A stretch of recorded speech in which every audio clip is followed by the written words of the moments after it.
નમસ્કાર વાલા વિદ્યાર્થી મિત્રો, ગગન ઓનલાઈન એકેડમીમાં આપનું હાર્દિક સ્વાગત છે. તો વિદ્યાર્થી મિત્રો, સરસ રીતે પ્રિપેરેશન કરી રહ્યા છો અને વિડીયો પણ તમને મળતા જ હશે. તો ગઈ વખતે વિદ્યાર્થી મિત્રો આપણે પ્રશ્નપત્ર જે 3 છે, બરાબર છે, એના 30થી લઈને 33 દાખલા જોયા, બરાબર છે. હવે આજે આપણે પ્રશ્નપત્ર 3 જે છે એના 34થી લઈને 37 દાખલા જોઈએ અને સેક્શન બી આજનો પૂર્ણ કરી નાખીએ પ્રશ્નપત્ર 3નો. તો મોડું ન કરતા વિદ્યાર્થીઓ સ્ટાર્ટ કરે, પણ એના પહેલાં જો ચેનલ પર નવા હો તો ચેનલને ખાસ સબસ્ક્રાઇબ કરી નાખજો, તમારા મિત્રો સાથે પણ શેર કરજો અને જો ગમે તો લાઇક કરવાનું ભૂલતા નહીં વિદ્યાર્થી મિત્રો. તમારા લાઇક જે છે અમારા માટે અનમોલ છે, બરાબર છે. ઓકે, અને બેલ આઇકોન દાબજો જેથી તમને જેટલા પણ વિડીયો આવે છે એની નોટિફિકેશન મળતી રહે, એટલે તમે એક પણ વિડીયો ચૂકો નહીં. તો વિદ્યાર્થી મિત્રો, રકમમાં પણ એવું કીધેલું છે કે જમીન પર એક ટાવર શિરોલમ સ્થિતિમાં છે. એટલે કે ટાવર જે છે જમીન પર શિરોલમ એટલે 90 અંશના ખૂણે છે. આ ટાવર સમજો શું છે ટાવર. તેના પાયાથી 15 મીટર દૂર, તો એનો પાયો આ કહેવાય ટાવર. ત્યાંથી 15 મીટર દૂર જમીન પરના એક બિંદુથી ટાવરની જે ટોચ જે છે એનું તમે અવલોકન કરો છો ત્યારે ઉચ્છેદ કોણ કેટલો માલુમ પડે છે? 60 માલુમ પડે છે. તો આપણે આ જે ટાવર જે છે એની ઊંચાઈ શોધવાની છે, બરાબર છે વિદ્યાર્થી મિત્રો. તો શરૂ કરીએ. 60 અંશનો ખૂણો છે. ઓકે, ત્યારબાદ 15 મીટર અંતર છે, બરાબર છે. અને આપણે શોધવાનું શું છે? ટાવરની ઊંચાઈ. જે પણ કરવાનું છે આપણે ત્રિકોણ એબીસી માટે કરવાનું છે. તો ત્રિકોણ એબીસીની અંદર વિદ્યાર્થી મિત્રો એબી જે છે ટાવરની ઊંચાઈ જે છે આપણે શું કરવાની છે? શોધવાની છે. બીસી જે છે શું છે? તો ટાવરનો જે પાયો છે અને આ જે અવલોકન બિંદુ જે છે, નિરીક્ષણ બિંદુ છે, એ બંને વચ્ચેનું શું છે? અંતર છે. તો શું થશે વિદ્યાર્થી મિત્રો? બીસી બરોબર ટાવર અને નિરીક્ષણ બિંદુ વચ્ચેનું અંતર જે 15 મીટર આપેલું છે. હવે આ ત્રિકોણ એબીસીની અંદર એસીબી કેટલો આપેલો છે? 60 આપેલો છે, બરોબર છે વિદ્યાર્થી મિત્રો. આ કાટકોણ ત્રિકોણ એબીસી જે છે એમાં ખૂણો બી શું છે? કાટખૂણો છે, એટલે ખૂણો બી બરોબર 90 થશે, બરોબર છે. હવે આની અંદર જો આ થીટા છે, આ છે કઈ બાજુ છે? સામેની બાજુ, ને આ શું છે? પાસેની બાજુ. એટલે શું આવશે? tan 60 બરોબર એબી અપોન બીસી આવશે. શું આવશે? tan 60 બરોબર એબી અપોન બીસી આવ્યું. tan 60ની કિંમત આપણે જાણીએ છીએ વિદ્યાર્થી મિત્રો √3 છે. એબીની કિંમત આપણને ખબર નથી અને બીસીની કિંમત કેટલી છે? 15 છે. કેટલી છે? તો એબી અપોન 15 લખ્યા, 15 સામે ગુણાશે એટલે શું થશે વિદ્યાર્થી મિત્રો? 15 √3 અને એકમ શું આવશે? બધું મીટરમાં છે એટલે મીટર. આમ એબી જે છે શું છે? ટાવરની ઊંચાઈ છે વિદ્યાર્થી મિત્રો. તો આમ ટાવરની ઊંચાઈ શું થશે? 15√3 મીટર. તો વિદ્યાર્થી મિત્રો આ રીતે તમે દાખલો ગણો તો 2 ગુણો એકદમ ઇઝીલી પ્રાપ્ત થાય. એકદમ ઇઝી દાખલો છે અને one of the most MP દાખલો છે. આ વખત પૂછવાની બહુ જ સંભાવના છે. 2026ના પેપરમાં વિદ્યાર્થી મિત્રો પૂછવાની ખૂબ જ સંભાવના છે આ દાખલો, બરાબર છે. One of the most MP દાખલો છે. ઓકે, નેક્સ્ટ દાખલા તરફ જઈશું વિદ્યાર્થી મિત્રો. તો વિદ્યાર્થી મિત્રો રકમમાં આપણને એવું કીધેલું છે કે એક શંકુની ત્રિજ્યા 7 સેમી અને ઊંચાઈ 24 સેમી હોય તો શંકુની વક્ર સપાટીનું ક્ષેત્રફળ શોધો. તો one of the most important example છે વિદ્યાર્થી મિત્રો. બેઝિક મેથ્સવાળા બાળકો માટે આ રીતનો દાખલો પૂછવાની ખૂબ શક્યતા છે, બરાબર છે. તો મોડું ન કરતા વિદ્યાર્થી મિત્રો સ્ટાર્ટ કરે દાખલો. તો આપણે અહીંયા પહેલાં એક શંકુ દોર્યો, બરાબર છે. શંકુની ત્રિજ્યા 7 સેમી એટલે આ જે છે ત્રિજ્યા થશે 7 સેમી લખી વિદ્યાર્થી મિત્રો. ઊંચાઈ 24 સેમી એટલે આ ઊંચાઈ જે છે આને એચ કહીશું, એ 24 સેમી છે, બરાબર છે. અને આપણે એલ શોધવો પડશે કારણ કે વક્ર સપાટીનું ક્ષેત્રફળ આપણે શું શોધવું છે? વક્ર સપાટીનું ક્ષેત્રફળ શોધવું છે શંકુની. તો એનામાં પાય આર એલ સૂત્ર છે. તો આપણા જોડે આર છે પણ એલ નથી, બરાબર છે. તો વિદ્યાર્થી મિત્રો અહીં આપણે શંકુ માટેનું સૂત્ર છે. શું છે શંકુ માટેનું સૂત્ર? L² = R² + H². એ આપણું સૂત્ર છે, બરાબર વિદ્યાર્થી મિત્રો. તો એ સૂત્ર પ્રમાણે આપણે આગળ વધી વિદ્યાર્થી મિત્રો. L² = R² + H²માં આરની કિંમત આપણે શું મૂકીશું વિદ્યાર્થી મિત્રો? 7 સેમી.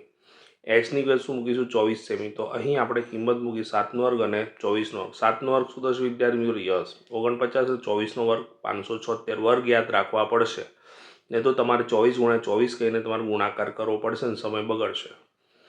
તો 7² 49 વિદ્યાર્થી મિત્રો અને 24² શું થશે? યસ 576. બંનેનો સરવાળો કરીશું એટલે 625. અહીંયા પણ તમારે યાદ રાખવું પડશે. 625 કોનો વર્ગ છે? યસ 25 છે. માટે એલ બરોબર શું થશે? વર્ગ સામે એટલે વર્ગમૂળ 625 નું વર્ગમૂળ 25 થાય. વિદ્યાર્થી મિત્રો એલ મળી ગયો એટલે આપણે શંકુની વક્ર સપાટીનું ક્ષેત્રફળનું સૂત્ર પાય આર એલ જે છે એમાં પાયની કિંમત 22/7 લખીશું. આરની કિંમત 7 છે અને એલની કિંમત કેટલી છે 25 છે. એ 7 ઉડી જશે વિદ્યાર્થી મિત્રો. 22 × 25 આવશે. 22 અને 25નો ગુણાકાર કરીશું વિદ્યાર્થી મિત્રો તો શું થશે?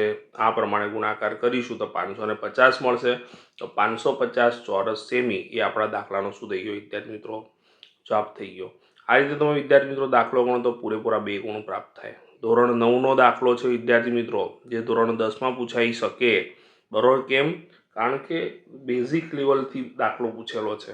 ઓકે વિદ્યાર્થી મિત્રો, આશા રાખું છું દાખલામાં ખ્યાલ આવી ગયો છે વિદ્યાર્થી મિત્રો. નેક્સ્ટ દાખલા તરફ જઈશું. તો વિદ્યાર્થી મિત્રો, રકમમાં આપણને એવું કીધેલું છે 21 સેમી ત્રિજ્યાવાળા અર્ધગોળાનું ઘનફળ શોધો. તો આપણને શોધવાનું શું કીધેલું છે? અર્ધગોળાનું ઘનફળ. બરોબર છે? અને અર્ધગોળાનું ઘનફળનું સૂત્ર 2/3 પાય આરનો ઘન છે. બરોબર છે વિદ્યાર્થી મિત્રો? ઓકે, તો શરૂ કરીએ. આપણને 21 સેમી ત્રિજ્યા કીધેલી એટલે આર બરોબર આપણે શું લઈ લીધું વિદ્યાર્થી મિત્રો? 21 સેમી લઈ લીધું. બરોબર છે? અર્ધગોળાનું ઘનફળનું સૂત્ર આપણે જાણે છે 2/3 પાય આરનો ઘન, હમણાં જ મેં કીધું. હવે વિદ્યાર્થી મિત્રો 2/3 લખ્યા, પાયની કિંમત કંઈ કીધી નથી એટલે 22/7 લખીને ગુણ્યા આરનો ઘન એટલે 21 કેટલી વખત લખ્યા? 3 વખત લખ્યા. કેટલી વખત લખ્યા? 3 વખત. બરોબર છે વિદ્યાર્થી મિત્રો? હવે વિદ્યાર્થી મિત્રો છેદ ઉડાઈશું તો 3 સીતા 21 ઉડી જાય વિદ્યાર્થી મિત્રો, અને 7 ઉડી જાય. હવે વિદ્યાર્થી મિત્રો અહીંયા આપણે શું કરીશું? 22 × 44 કર્યા અને 21 × 21 એટલે 21 નો 441 છે વિદ્યાર્થી મિત્રો.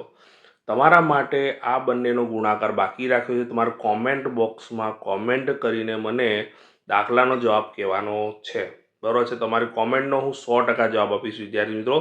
તમારે કોમેન્ટ બોક્સમાં કોમેન્ટ કરીને મોકલવાનો છે આનો જવાબ, ગુણાકાર કરીને. આટલા સેમીગન આનો જવાબ આવશે. નેક્સ્ટ દાખલા તરફ જઈશું વિદ્યાર્થી મિત્રો. તો વિદ્યાર્થી મિત્રો, રકમ આપણે એવું કીધું છે કોઈ વર્ગીકૃત માહિતી માટે n બરોબર 53, L બરોબર 60, CF બરોબર 22 અને F બરોબર 7 અને H બરોબર 10 હોય તો મધ્યસ્થ આપણે શોધવાનો છે વિદ્યાર્થી મિત્રો. તો મધ્યસ્થનું સૂત્ર આપણે જાણીએ છીએ વિદ્યાર્થી મિત્રો, m = L + n/2 - CF/F × H. હવે વિદ્યાર્થી મિત્રો કિંમત મૂકીએ તો L ની કિંમત આપણી જોડે કેટલી છે? 60 છે. L ની કિંમત 60 એટલે અહીંયા 60 આવશે. n ની કિંમત 53 તો અહીંયા 53 મૂકીશું. CF આપણા 22 એટલે 22 મૂકીશું અને H ની કિંમત 10 છે એટલે 10 મૂકીશું અને F ની કિંમત 7 છે એટલે 7 મૂકીશું. તો વિદ્યાર્થીઓ કિંમત મૂકતા આપણને કંઈક આવી રીતે દેખાય. બરાબર છે? હવે વિદ્યાર્થીઓ 53 ને 2 વડે ભાગીએ. 53 ને 2 વડે ભાગીએ એટલે 2 દુ 4, 1 વધે 3 મૂક્યો, 2 6 12, 1 વધે એટલે 0 મૂકીને પોઈન્ટ એટલે 2 પંચા 10 એટલે આપણને વિદ્યાર્થીઓ 26.5 મળે આની જગ્યાએ. બરાબર છે વિદ્યાર્થી મિત્રો? 26.5 લખે, બાકી બધું એમનું એમ જ લખ્યું. બરાબર છે વિદ્યાર્થી મિત્રો?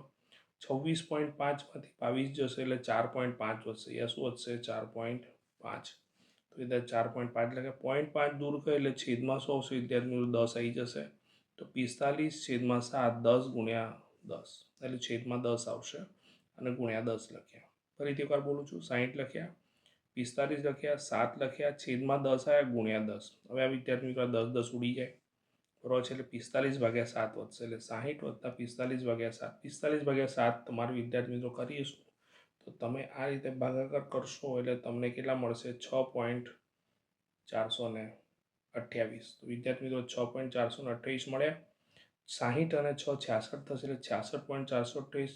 આ આંકડો જે છે વિદ્યાર્થી મિત્રો, આપણે પોઈન્ટ પછી 2 જ આંકડાની એક્યુરસી જોઈએ છે. એટલે આંકડો એ 5 કે 5થી મોટી સંખ્યા એટલે આંકડે એક ઉમેરાય એટલે શું થઈ જશે? 66.43. તો આપણો જવાબ શું આવશે વિદ્યાર્થી મિત્રો? 66.43. તો આશા રાખું છું વિદ્યાર્થી મિત્રો દાખલામાં ખ્યાલ આવી ગયો હશે. તો વિદ્યાર્થી મિત્રો, આની સાથે આપણું પ્રશ્નોત્તર 3 જે છે એનો આપણે સેક્શન બી પૂર્ણ કરી નાખ્યો. તમારા માટે વિદ્યાર્થી મિત્રો બેક ટુ બેક સોલ્યુશન હું લાવવાનો જ છું. તમે સરસ રીતે પ્રિપેરેશન કરો. બરાબર છે? ચેનલ ઉપર નવા હો તો ચેનલને લાઇક કરો વિદ્યાર્થી મિત્રો, સબસ્ક્રાઈબ કરો અને બેલ આઇકોન દાબજો જેથી તમને નોટિફિકેશન મળતી રહે. બોર્ડની પરીક્ષા સુધી હું તમારી સાથે જ છું વિદ્યાર્થી મિત્રો. સરસ રીતે પ્રિપેરેશન કરો. All the best. Best of luck. ત્યાં સુધી બધાને બાય બાય.